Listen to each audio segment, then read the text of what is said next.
At 0247 local time, four B-2 Spirit stealth bombers, call signs Pro 41 through 44, were pushing into Iranian airspace from three different vectors. Their mission: destroy Iranian ballistic missile storage sites buried in deep underground caves throughout the country. The huge aircraft moved quietly through the dark sky, their strange, bat-like shapes almost invisible to radar. Each bomber carried heavy precision weapons meant to destroy targets that were designed to survive almost anything. The crews inside knew exactly how serious the mission was. The missile storage caves they were heading toward were not ordinary bunkers. They were some of the most protected military sites in the region, hidden deep inside mountains and reinforced with thick concrete and rock. Destroying them would require perfect timing, perfect calculations, and absolute discipline from every crew member involved. Pro 41 and 44 were 90 miles southeast of Tabriz North Missile Base, and the mission commanders are deep in the drop. The aircraft were already committed to the bombing run. Inside the quiet cockpit, glowing displays showed maps, targeting data, wind speed, altitude, and weapon status. The complex they were about to strike had been studied for months before this mission. Intelligence photos and satellite scans had revealed a network of tunnels carved deep into the mountain. The facility had some serious engineering behind it. There were 8 separate cave entrances cut into the mountainside and 6 vertical shafts built to allow the missiles inside to launch straight upward.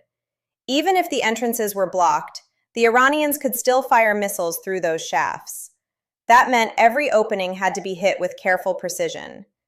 The math involved in the attack was extremely complex. The crews had to calculate the exact point in the sky where the bombs needed to be released, so they would land exactly on their targets. That calculation depended on many different factors. They had to consider the bomber's speed, its altitude, the direction of the wind at different layers of the atmosphere, and the exact distance to the mountain. Even small mistakes could send the bombs hundreds of feet away from where they were supposed to hit. Inside the cockpit, mission commanders checked numbers again and again, confirming coordinates and making sure everything lined up perfectly. Right in the middle of these calculations, the quiet radio channel suddenly crackled with a warning. "This is Viper 1, 2 contacts bearing 045, climbing through Angels 20. Looks like fulcrums." The message was short but clear. 2 MiG-29 fighter jets had just taken off from Tabriz Air Base. The base was only about 15 miles from the missile complex the bombers were about to strike. The timing could not have been worse. Inside Pro 41 and 44, the crews heard the message but did not respond. They remained silent. Silence was part of the doctrine for these missions. Every radio transmission could potentially be detected by enemy signals intelligence systems. A single unnecessary transmission might reveal their position. So the bomber crews stayed quiet, focusing on their instruments while the situation developed around them. Even though they stayed silent, the tension inside the bombers increased. A B-2 Spirit is not designed to fight. It carries no air-to-air weapons at all. If a fighter aircraft finds it, the bomber cannot defend itself directly. Its entire survival depends on stealth, staying invisible to radar and avoiding detection long enough to finish the mission. Normally, that advantage is powerful. Ground radars searching for a B-2 have an extremely difficult task. Detecting one is like trying to find a single grain of sand on a beach during the night. But the MiG-29 has another system that makes things more dangerous. It carries an infrared search and track sensor, known as IRST. Unlike radar, IRST does not care about radar cross-sections or stealth shaping. Instead, it looks for heat. The B-2's 4 engines produce enormous thrust to push a 150-ton aircraft through the thin air at high altitude. That process creates heat. If the MiG pilots get close enough, around 30 miles or less, their sensors might detect that heat signature. 2 escort fighters were already moving to deal with the threat. The escort aircraft were F-22 Raptors, call signs Viper 1 and Viper 2. As soon as they received the warning, both Raptors pushed their throttles forward and increased power. They turned toward the approaching contacts, climbing and accelerating. The F-22 is built for exactly this situation. finding enemy fighters before those fighters even realize they are being tracked. Viper 1 activated his APG-77 radar and quickly detected both MiG-29s from a distance of 60 miles. At that range, the Iranian pilots saw nothing on their own radar systems. Their aircraft carried upgraded radar equipment that had been delivered by Russia the previous year, but even those systems could not see the stealthy Raptors at that distance. Inside Pro 41 and 44, the bomber crews watched the situation unfold on their tactical displays. The screens showed friendly aircraft as blue symbols and enemy aircraft as red ones. Two blue triangles, the Raptors, were moving northeast. Two red triangles, the MiGs, were climbing toward them. The geometry of the situation was constantly changing as the aircraft moved through the sky. What the bomber crews could not control was the air battle happening around them. What they could control was the bomb run itself. According to the mission timeline, they were 70 miles from the release point. That meant roughly 12 minutes remained before the bombs had to be dropped. The crews knew the MiGs needed to be dealt with before that moment arrived. The reason was simple and dangerous. When the B-2 opens its bomb bay doors to release weapons, its radar signature becomes much larger. Normally, the bomber appears extremely small to radar, roughly the size of a marble. But when those large doors swing open, the radar reflection increases dramatically. For a brief time, the aircraft becomes much easier to detect. If that happened within range of Iranian radars, or worse, within range of the MiG-29s, the entire mission could suddenly become much more dangerous. The mission commanders continued working through the bomb drop checklist. Target coordinates were confirmed again. Each tunnel entrance had its own set of aim points programmed into the guidance systems of the bombs. Everything had to be exact. Outside, the Raptors were closing in on the MiGs. At about 50 miles away, Viper 1 made a deliberate choice. He switched his radar to active mode, so the Iranian pilots would know they were being tracked. Immediately, warning alarms sounded inside both MiG cockpits. The Iranian pilots reacted quickly.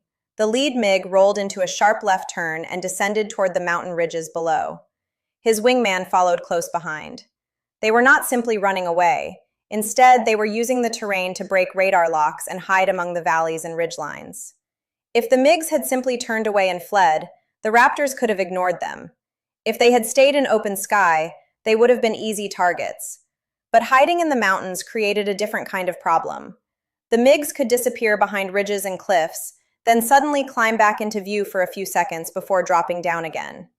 Each time they did this, the Raptors had only a brief opportunity to fire before the target vanished back into the terrain. Viper 1, tally lost, terrain masking, bearing last 030. 9 minutes remained before the bomb release. Inside the bombers, the crews continued their work without speaking. Their autopilot systems held the aircraft perfectly steady at high altitude, while the mission commanders monitored the developing situation. Viper 2 spotted the MiG wingman first. A flash of infrared heat appeared as the fighter came out of a valley turn, climbing again toward the corridor. Viper 2, contact. Single fulcrum northeast, climbing through Angels 15. Engaged. The Raptor pilot immediately fired an AIM-120 missile. The weapon launched from the wing rail and accelerated to incredible speed, racing toward the target at nearly 4 times the speed of sound. At 15 miles distance, the shot should have been easy.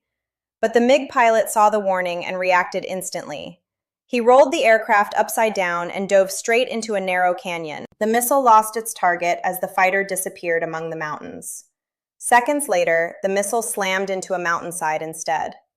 The MiGs were not faster than the Raptors, but they were using the mountains to escape clean shots. 6 minutes remained before the bomb release. Pro 41 and 44 continued flying toward the target on their programmed path. The pilots had barely touched the controls for several minutes. The autopilot maintained perfect altitude and heading while the crew focused on mission systems. 3 different streams of information filled the cockpit. One crew member continued reading the bomb drop checklist. Another monitored the air battle between the Raptors and the MiGs. A third listened to updates from the AWACS aircraft tracking the fighters from far away. Viper 1 eventually located the lead MiG again. The fighter had circled south and was moving back toward Tabriz at low altitude. It was difficult to tell if the pilot was retreating or simply repositioning for another attack. 4 minutes remained. The mission commander began the final sequence for the bombing run. In 90 seconds, the bomb bay doors would open. For 10 seconds, the stealth aircraft would be more visible than usual. Viper 2, fulcrum nosing over, descending back into the terrain. The MiGs were still nearby, hiding in the valleys. 2 minutes remained. The mission commander studied the tactical display carefully. The MiGs were now behind the bombers and below the mountains. Current calculations placed them more than 30 miles away. At that distance, detecting the B-2 with infrared sensors through mountain terrain was very unlikely. He made the decision and cleared the formation to continue. At 0259, bomb bay doors open. The massive internal bays rotated open and the weapon launch systems activated. GPS guidance signals connected with each bomb's navigation system, confirming the targets. Far below in the mountains, the MiG-29 pilots continued searching the sky for an enemy they could not see. For 10 seconds, if one of them had climbed above a ridgeline at exactly the right moment and looked at exactly the right piece of sky, they might have detected the bombers. But they never did. GBU-31 bombs dropped silently into the night. Each weapon deployed 4 small fins that constantly adjusted their path, steering the heavy penetrator warheads toward precise aim points across the mountain. After the bombs were released, the bomb bay doors closed again. The stealth shape returned. The first 3 bombs struck the eastern tunnel entrance at tremendous speed. 2,000 pounds of hardened steel slammed into reinforced concrete. Instead of cracking slowly, the entire entrance collapsed inward. Huge amounts of rock and debris poured down the mountainside, sealing the tunnel under massive weight. The same pattern continued across the entire complex. Bombs struck every entrance one after another. The vertical launch shafts, designed to open upward for missile launches, were hit from above. The penetrator bombs punched through the concrete covers and exploded deep inside the underground chambers. The ceiling hatches, designed to open upward against gravity, instead collapsed downward into the launch bays as the penetrators punch through and detonate inside. Pro 41 and 44 turn west. 14 hours of flight left. The 2 stealth bombers slowly bank away from the mountain range they just attacked and begin the long journey home. Their engines settle into a steady cruise, and the aircraft disappear back into the dark sky the same quiet way they arrived. Inside the cockpits, the crews begin the slow shift from combat focus to endurance. 14 more hours in the air is not a short trip. The crews will monitor systems, fuel flow, navigation routes, and the long chain of aerial refueling that will eventually carry them safely back across thousands of miles. Behind the aircraft, the mountain is still settling. Dust and broken rock continue sliding down the slopes where the cave entrances used to be. Massive pieces of reinforced concrete lie buried under tons of debris. The tunnels that once held ballistic missiles are now crushed and sealed under the collapsed rock. Deep underground, twisted metal and broken launch equipment are trapped in darkness. What was once a carefully engineered missile storage network is now a sealed tomb of concrete and stone. Somewhere in the valleys below Tabriz, 2 MiG-29 pilots are circling over a target that no longer exists. Their radar scopes show empty sky. Their infrared sensors search for heat that is no longer there. They were minutes too late and a few miles too far away. The aircraft they were trying to intercept are already gone, quietly slipping westward while the MiG pilots continue scanning mountains and valleys for something they will never find. 600 miles south, Pro 42 is 8 minutes from release when 2 problems arrive at the same time. The bomber is flying at high altitude on a carefully planned route toward another Iranian missile complex. Everything about the mission depends on precise timing. The bomb release point must happen at the correct second and the correct position in the sky. But suddenly, 2 separate events begin to unfold that threaten to disrupt that plan. The first problem is trying to get the crew destroyed. The second one is trying to help. After Israel dismantled Iran's Russian-supplied S-300 batteries the previous year, Iranian engineers began working quickly to replace the system. They were operating under heavy international sanctions, meaning they had limited access to foreign parts and technology. Despite those limits, they managed to build a domestic air defense system designed to fill the gap left by the destroyed S-300 sites. The system used a mobile phased array radar capable of scanning large sections of sky and tracking high-altitude aircraft. Its engagement range was roughly 150 kilometers. Not as powerful or advanced as the Russian S-300 system, but still dangerous enough to threaten any aircraft flying within its coverage zone. Later, analysts from the Israeli Air Force would give this new Iranian system the designation SA-65. This particular SA-65 battery had been hiding in the mountains south of Isfahan for nearly 3 hours. The operators had remained silent and invisible, waiting patiently for a target important enough to justify turning on their radar. Activating the system would reveal its position to enemy aircraft and electronic warfare systems. Once it transmitted, it would only have a short time to survive. At 0311, its radar locks onto Pro-42. The operators finally have their target. The battery commander makes the decision quickly. The radar continues transmitting as the system begins calculating a firing solution. The commander knows that every second the radar stays active increases the chance that enemy forces will detect and destroy them. But the opportunity is too valuable to ignore. He's going for the shot. The Growler in Pro-42's escort catches the emission instantly. The EA-18G Growler is designed specifically for electronic warfare missions. Its sensors detect the SA-65 radar transmission the moment it appears. The aircraft's powerful ALQ-249 next-generation jammer immediately begins transmitting interference signals directly at the radar frequency. The jammer floods the radar signal with electronic noise, overwhelming the SA-65 display with false returns and distorted tracking information. To the operators on the ground, their radar screen suddenly fills with bright flashes and scrambled signals. It becomes much harder to maintain a clear lock on the target aircraft. At the same time, an F-35 stealth fighter that has been quietly monitoring the area comes into play. The aircraft has been passively listening to radar emissions for over 90 minutes. During that time, it carefully recorded the exact location and characteristics of the SA-65 radar signal. The F-35 now sends the precise grid coordinates of the radar site through the Link 16 data network to another aircraft nearby. A Growler orbiting 40 miles west receives the message. The pilot immediately turns toward the coordinates.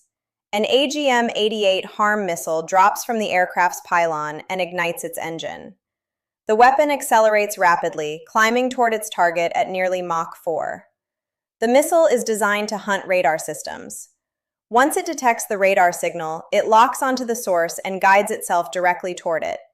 But those same 60 seconds are also how long it takes for the radar system to potentially calculate a firing solution against Pro-42. If the Iranian operators manage to launch their missile before the HARM arrives, a surface-to-air missile will be racing toward the bomber at the exact same time. In that moment, the B-2 becomes the finish line for both weapons. 7 minutes to release. Inside Pro-42, the mission commander is focused on a completely different task. He is working through the targeting program for 16 separate aim points spread across 2 cave complexes southwest and northwest of Isfahan. Each tunnel entrance will receive 3 bombs. The pattern is similar to the earlier strike near Tabriz, except these facilities do not have vertical launch shafts. Instead, the bombs are aimed directly at the cave entrances themselves. Every aim point must be calculated and confirmed before the bombs are released. That's when the Chaos Controller's voice cuts through the frequency. Pro-42, stand by. Airspace conflict, Corridor 2. Multiple friendlies crossing the coordination line. The attack corridor into Isfahan had been carefully planned.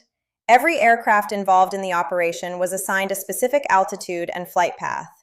Each aircraft moved inside a designated box of airspace, separated from others by altitude and geography. But something unexpected has just happened. 4 transporter erector launchers rolled out of a cave entrance 18 miles east of Isfahan. These vehicles are carrying Shahab-3 ballistic missiles. The trucks are moving quickly toward dispersal sites where they can prepare the missiles for launch. An Israeli F-35 flight detects the convoy using infrared sensors. The pilots immediately realize what those trucks mean. Within an hour, those missiles could be aimed at Israeli cities.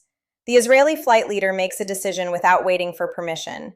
He breaks east across the coordination line with his wingman. Both jets turn toward the convoy, carrying GBU-31 small-diameter bombs. The trucks are already moving toward mountain roads. If they disappear into narrow passes, finding them again could become impossible. Now the mission commander inside Pro-42 is managing a bomb run, while two separate crises unfold outside the aircraft. South, the AGM-88 missile is 40 seconds from impact, but the SA-65 radar is still active and tracking. The Growler continues blasting electronic interference into the radar signal, making it harder for the operators to calculate a missile launch solution. But jamming only weakens the radar signal. It does not guarantee safety. If the radar operators manage to achieve a stable lock before the harm arrives, they could still launch a missile toward the bomber. Two Israeli stealth fighters are now flying inside Pro-42's attack corridor. Because of their stealth design, the aircraft cannot easily see each other on radar. That is exactly how stealth aircraft are designed to operate. Three invisible aircraft are now moving toward the same section of sky. Pro-42 is flying at 42,000 feet heading east. The Israeli fighters are below at 25,000 feet and climbing southeast. The altitude separation exists, but the gap is slowly shrinking as their flight paths converge. 5 minutes to release. The mission commander continues programming aim points while monitoring both problems unfolding around him. The chaos controller decides to solve the airspace problem first. Push Pro-42's release point 3 miles north to open lateral separation from the Israeli jets. That simple instruction creates a massive amount of work. The new release position means all 16 bombs must be reprogrammed with updated GPS coordinates. Meanwhile, the bomber is still flying toward the target at nearly 8 miles per minute. The mission commander begins typing rapidly across the targeting display. One by one, he updates the aim points for each bomb. He has practiced this procedure many times in simulations, but he has never done it while an enemy missile battery is actively trying to shoot down his aircraft. Venom, status on the SA-65. The F-35 flight leader responds calmly. The HARM missile is 20 seconds from impact. The SA-65 radar is still transmitting. The electronic jamming continues to degrade its tracking ability. So far, the radar has not achieved a stable firing solution. Probably. 3 minutes to release. The Israeli F-35s reach the missile convoy. The lead aircraft dives toward the first launcher and releases a GBU-31 small-diameter bomb.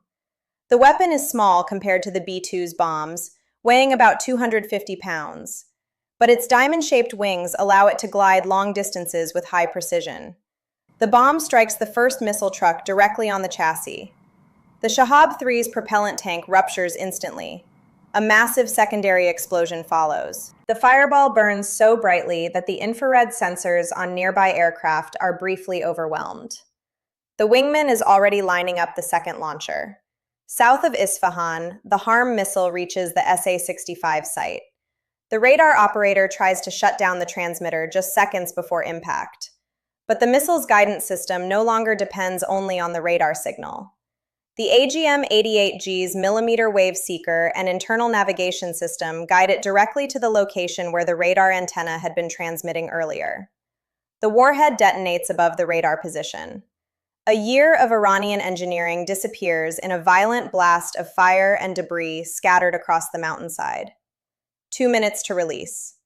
Inside Pro-42, the mission commander has completed 12 of the 16 new aim point coordinates. His hands continue moving rapidly across the display. Meanwhile, the Israeli wingman drops his bomb on the second launcher. Another explosion tears apart the truck and its missile. The remaining two vehicles immediately split apart and race into separate mountain roads. Pro-42, Corridor 2 open, cleared hot. The mission commander finishes entering the last 4 aim points. He confirms that all 16 bombs are now programmed with the updated coordinates. At 03:17, bomb bay doors open. 16 GBU-31 bombs fall toward 2 cave complexes southwest and northwest of Isfahan. The weapons descend silently through the dark sky. Moments later, the mountainsides erupt as the bombs strike their targets. Each entrance receives 3 heavy penetrator bombs. The reinforced concrete and rock structures collapse inward. Massive debris slides down the slopes, sealing the cave entrances beneath tons of broken stone. Inside the tunnels, everything is crushed and buried. Pro-42 turns for home. 300 miles southeast, Pro-43 is closing on a target the other 2 crews didn't have to deal with. This cave complex is not sitting quietly in darkness. At 0322 local time, Pro-43's crew can hear the battle unfolding through the radio network. The voice of the AWACS controller sounds different now, sharper, faster, carrying the tension of someone watching multiple threats at once.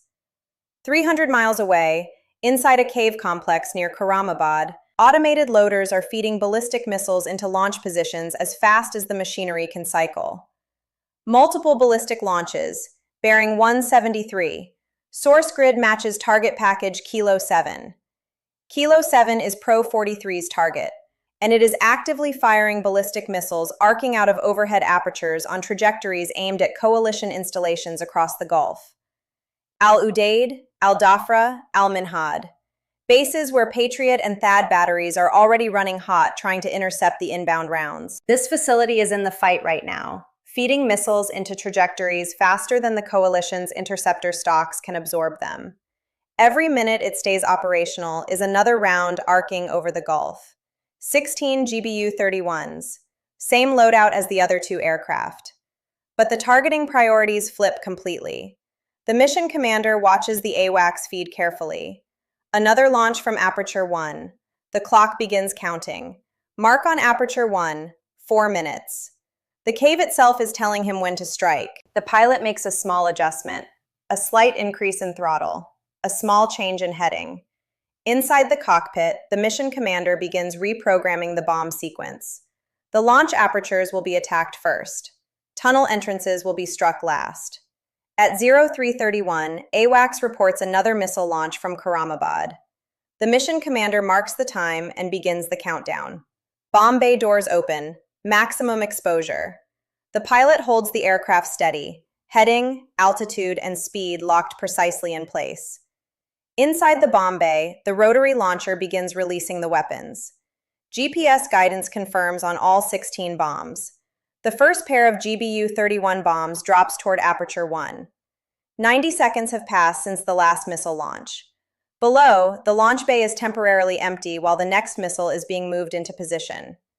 The BLU-109 penetrator warheads crash through the overhead hatch and explode inside the launch chamber. The explosion destroys the loading machinery, bends the launch rail, and collapses part of the chamber ceiling.